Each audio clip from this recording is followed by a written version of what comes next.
안녕하세요. 소변시온TV 윤성국 원장입니다. 방광염은 여성들에게 매우 흔한 질환이지만 초기에 잘만 관리하면 별 문제 없이 잘 치료됩니다.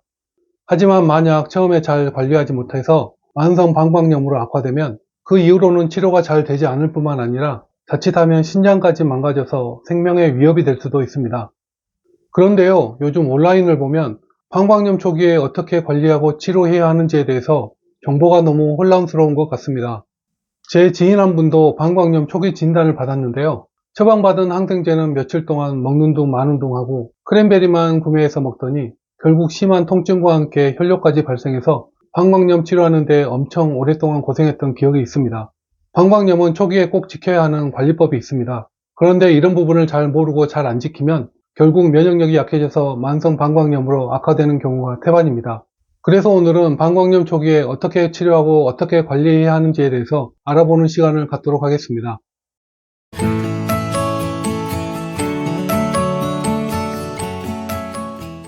첫째, 초기에 재발 없이 방광염에서 벗어나기 위해서는 항생제를 잘 복용하는 것이 중요합니다. 방광염은 주로 대장균 같은 세균 감염에 의해 발생합니다. 연구에 따르면 항생제를 초기에 제대로 복용하면 증상 개선 속도가 빨라지고 방광 내 세균을 완전히 제거할 가능성이 높아집니다. 반면 복용을 소홀히 하거나 임의로 중단하면 세균이 생존하여 증상이 재발하거나 신우신염과 같은 상부 요로 감염으로 진행될 가능성이 높습니다. 항생제는 세균의 증식을 억제하거나 박멸하여 감염을 치료합니다. 특히 초기 복용이 중요한 이유는 세균이 초기 단계에서 덜 저항적이기 때문입니다. 그러므로 항생제를 적절히 사용하면 세균의 내성을 키우지 않으면서도 효과적으로 제거할 수 있습니다. 그래서 이 원리에 따라 WHO에서도 항생제 관리 프로그램을 진행하고 있습니다. 그러므로 급성 방광염 초기에는 항생제를 적절히 복용하는 것이 중요합니다. 초기 치료를 소홀히 하면 감염이 악화될 뿐만 아니라 재발과 합병증의 위험이 증가하고 항생제 내성을 초래할 수도 있습니다.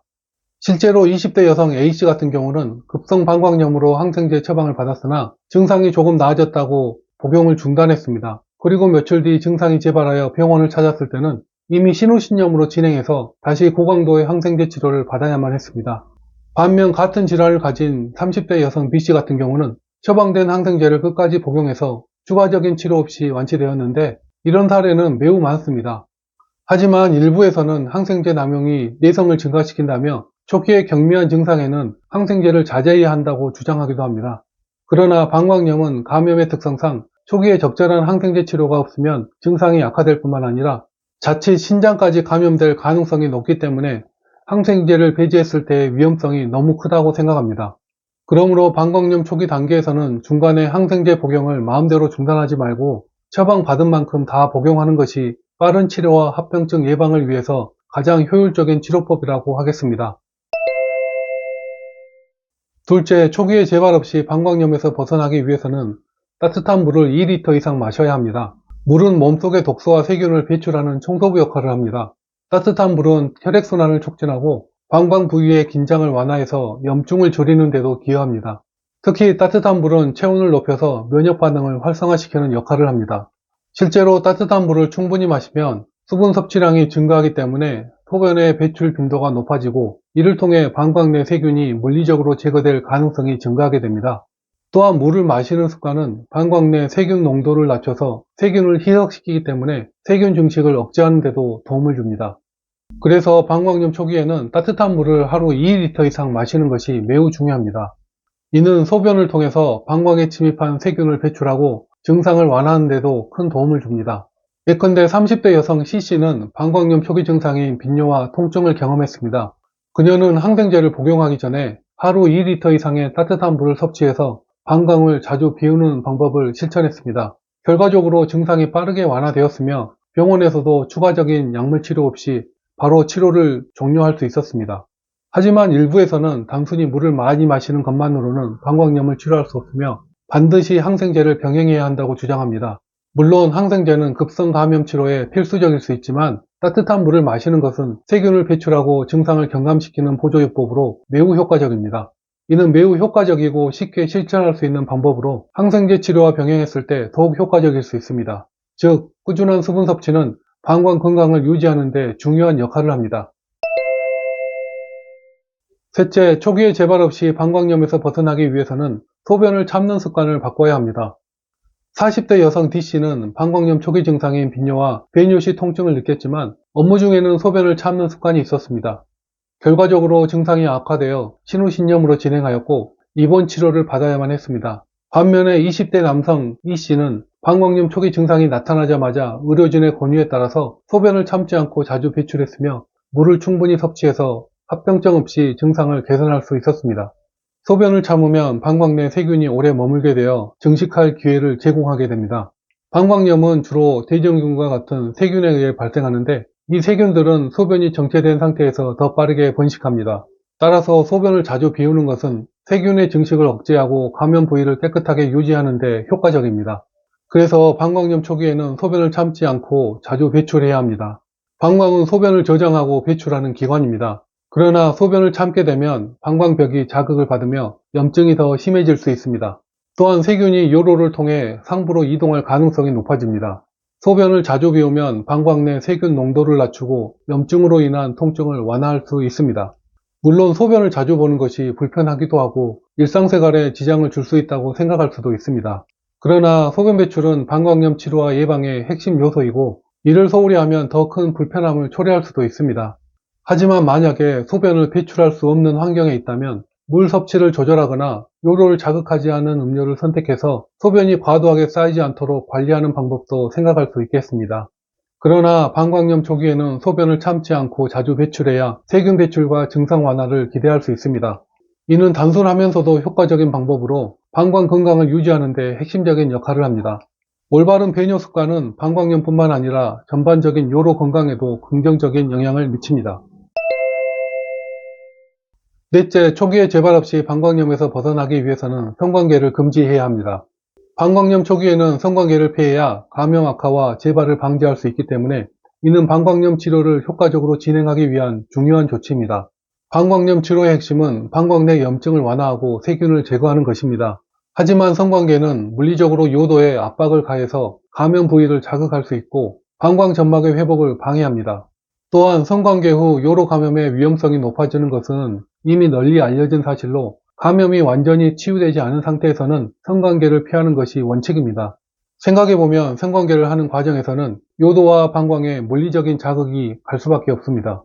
특히 방광염은 요도에 세균이 침입하여 발생하는 경우가 많기 때문에 성관계로 인해 세균이 더 깊이 전파되거나 이미 존재하는 염증이 심화될 가능성이 높습니다. 그래서 여러 연구 결과에서도 방광염 환자가 성관계를 지속할 경우 증상 악화와 재발률이 증가한다고 이야기하고 있습니다. 그런데 어떤 분들은 성관계가 방광염의 직접적인 원인이 아니며 위생관리를 철저히 하면 문제가 없다고 주장하기도 합니다. 하지만 방광염 초기에는 면역체계가 악화된 상태로 작은 자극에도 감염이 심해질 가능성이 높습니다. 따라서 위생관리와는 별개로 성관계를 일시적으로 중단하는 것이 더 안전합니다. 또 그런 의미에서 성관계를 재개하기 전에는 방광염이 완전히 완치되었는지 확인하는 것이 중요합니다. 그리고 치료 후에도 성관계 전후로 소변을 배출하고 위생관리를 철저히 하는 습관을 들이면 방광염 재발을 예방할 수 있습니다. 다섯째, 초기에 재발 없이 방광염에서 벗어나기 위해서는 이뇨작용이 좋은 차를 마시는 것이 좋습니다. 그래서 방광염 초기에는 이뇨작용이 좋은 보리차나 옥수수 수염차를 섭취하는 것이 효과적입니다. 이들은 방광 내 세균 배출을 촉진하고 염증 완화에 도움을 줄 수 있습니다. 이뇨작용은 소변의 배출 빈도를 늘려서 방광에 축적된 세균을 물리적으로 제거합니다. 그래서 보리차와 옥수수 수염차는 이뇨작용을 촉진하는 음료이므로 소변 배출을 통해 방광에 남아있는 세균을 제거하는 데 도움을 줍니다. 특히 옥수수 수염차는 전통적으로 염증 완화와 이뇨작용에 사용되어 왔으며 방광염과 같은 요로 감염 증상 완화에 긍정적인 영향을 미친다는 연구 결과도 있습니다. 다만 어떤 분들은 이러한 차들이 방광염 치료에 큰 영향을 주지 못하며 항생제 치료가 더 중요하다고 주장합니다. 물론 항생제는 세균 감염을 제거하는 데 필수적인 역할을 하지만 보리차와 옥수수 수염차 또한 보조적으로 증상 완화와 염증 감소에 도움을 줄 수 있습니다. 그러므로 항생제 치료와 병행해서 이러한 음료를 섭취하면 더 빠른 회복을 기대할 수도 있습니다. 방광염 치료와 예방을 위해 적절한 수분 섭취는 필수적이기 때문입니다. 여섯째, 초기에 재발 없이 방광염에서 벗어나기 위해서는 핫팩 같은 걸로 아랫배를 따뜻하게 유지하는 것이 좋습니다. 그래서 방광염 초기 증상을 완화하기 위해 하복부 온열요법을 시행하는 것이 매우 효과적입니다. 이는 통증을 줄이고 염증 완화를 도와서 치료 과정에 보조적인 역할을 톡톡히 합니다. 하복부에 열을 가하면 혈액순환이 촉진되어서 염증 부위로의 산소와 영양 공급이 원활해지고 염증 반응이 감소합니다. 특히 방광염 초기에는 배뇨통이나 하복부 통증이 흔히 나타나기 때문에 온열요법은 이러한 증상을 즉각적으로 완화할 수 있는 간편한 방법입니다. 왜냐하면 이 방법은 체온을 올려주기 때문입니다. 온열요법은 체온을 국소적으로 높임으로써 혈관을 확장시키고 염증 때문에 긴장된 근육을 이완시킵니다. 그래서 방광과 하복부 주변의 근육이 풀리면 배뇨 시 통증이 줄어들기 때문에 방광염 증상 완화에 기여할 수 있습니다. 또한 열이 신경을 진정시키는 효과를 내기 때문에 환자가 느끼는 불편감도 줄여줄 수 있습니다. 물론 온열요법이 감염 치료에 직접적인 역할을 하지는 못합니다. 하지만 온열요법은 항생제 치료와 함께 증상을 완화하는 보조요법으로는 효과가 좋습니다. 감염 자체를 제거하지는 못하더라도 환자의 삶의 질을 개선하는 데 중요한 역할을 하기 때문입니다. 방광염 초기에는 하복부 온열요법을 사용하여 통증을 줄이고 염증을 완화하는 것이 치료를 돕는 좋은 방법입니다. 간단하면서도 효과적인 이 요법은 항생제 치료와 함께 사용될 때 더욱 효과적입니다. 환자들 또한 온열요법을 통해 증상을 완화하고 치료 과정을 보다 편안하게 할 수 있습니다.